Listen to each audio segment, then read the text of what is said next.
नमस्ते दोस्तों। हर साल फरवरी में एक उल्वी चन्न बसवेश्वर यात्रा का आयोजन होता है। और जो शैव शरण हैं, जो शिव जी के भक्त हैं, वो कर्नाटक के उत्तरी हिस्से के गांवों से छकड़ी में यानी बैलगाड़ी में इस तरह से भागकर उल्वी तक जाते हैं। अब आप देखिए हमारे गांव वाले कितने मजबूत हैं। ये व्यक्ति नंगे पैर भाग रहे हैं दोस्तों। हम लोग जरा सा नंगे पैर चलें तो पैरों में कंकड़ चुभते हैं, लेकिन ये भाग रहे हैं रोड पर। दोस्तों ये बड़ी लंबी यात्रा होती है जहाँ पर ग्रामीण जो है इसी प्रकार से बड़ी मेहनत से, समर्पण से, श्रद्धा भाव से उल्वी तक जाते हैं। अब ये यात्रा क्यों होती है दोस्तों?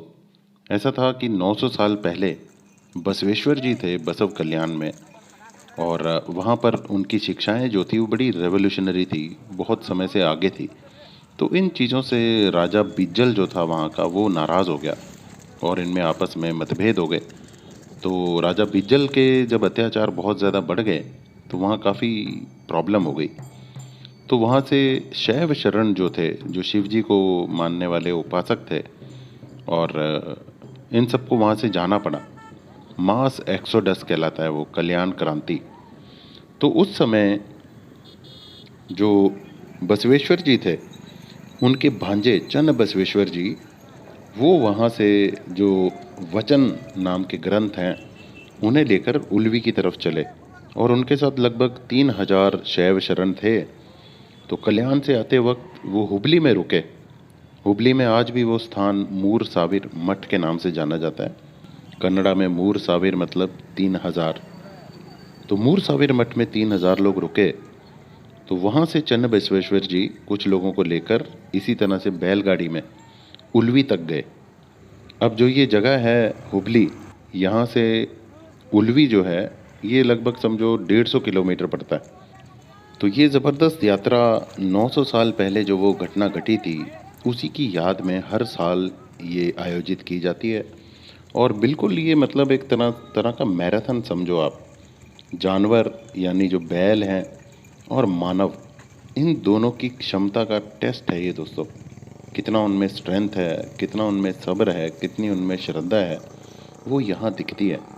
और वाकई में ये तो हमारे ग्रामीण हैं भाई बहन जिनमें इतनी हिम्मत है कि वो इस तरह से पैदल और भागते दौड़ते पहुंच जाते हैं उल्वी। लेकिन एक आम इंसान को इतना भागना पड़े, शहरी इंसान को, तो बड़ा ही मुश्किल है उसके लिए। अच्छा होता क्या है कि रास्ते में ये लोग अपना खाना, पानी, ये सब साथ लेके चलते हैं। जो बैल हैं उनके लिए भी चारे का प्रबंध एक साथ उसी समय रहता है इनके पास। और जनरली ये वेजिटेरियन खाना यानी वेज पुलाव वगैरह बना लेते हैं और खाते पीते चलते रहते हैं। रास्ते में जो झरने मिलते हैं उनमें नहा लेते हैं। तो इस यात्रा का अपना ही एक महत्व है। अभी ये नाइट में मैं इसी रूट पे जा रहा था, तो कुछ पल मैंने अपने कैमरे में कैद किए कि आप भी देखिए किस तरह से हमारे भारत में इस तरह की यात्राएं होती हैं और किस तरह से हम अपनी संस्कृति और इतिहास को संजो कर रखे हैं, याद करके रखे हुए हैं। उल्वी एक बहुत अच्छी जगह है। अगर आपको मौका मिले कभी तो आप उत्तर कर्नाटक में उल्वी आइए। शिव जी का बहुत ज़बरदस्त मंदिर है वहाँ पर।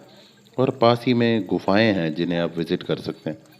पूरा एक दिन का प्रोग्राम वहाँ पर अपना रखिए अगर घूमना है तो।